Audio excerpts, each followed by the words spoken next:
ஈரோட்டிலே கள்ளுக்கடை மேட்டிலே அதிகமாக பேசக்கூடிய ஒரு சக்தி வாய்ந்த தெய்வம் நமது ஈரோடு ஒண்டத்து பத்ரகாளியம்மன் கோவில். இந்த மகா கும்பாபிஷேகம் மட்டது 2014 ஃபர்ஸ்ட் நடந்தது. இப்போது 2024 நடக்கிறது.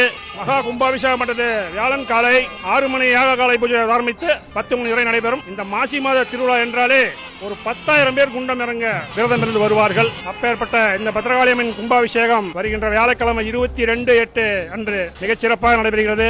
செவ்வாய்க்கிழமை இன்று கணபதி ஹோமம் தொடங்கி மாலை 7 மணி அளவில் முதல் கால பூஜை நடைபெற உள்ளது. செவ்வாய்க்கிழமை முடிந்து புதன்கிழமை காலை 8 மணி அளவில் 2ஆம் கால பூஜையும் மாலை 3ஆம் கால பூஜையும் வியாழக்கிழமை காலை 4ஆம் கால பூஜை நடந்து மகா கும்பாபிஷேகம் நடைபெற உள்ளது. பக்தர்கள் அனைவரும் தவறாது கலந்து கொண்டு அம்பாளின் அருளை பெற்று விழாவை சிறப்பிக்க வேண்டும் என்று தாழ்மையுடன் கேட்டுக்கொள்கிறோம். ஸ்ரீ கொண்டத்து பத்ரகாளியம்மன் கோயில், கள்ளுக்கடை மேடு, ஜீவானந்தம் ரோடு,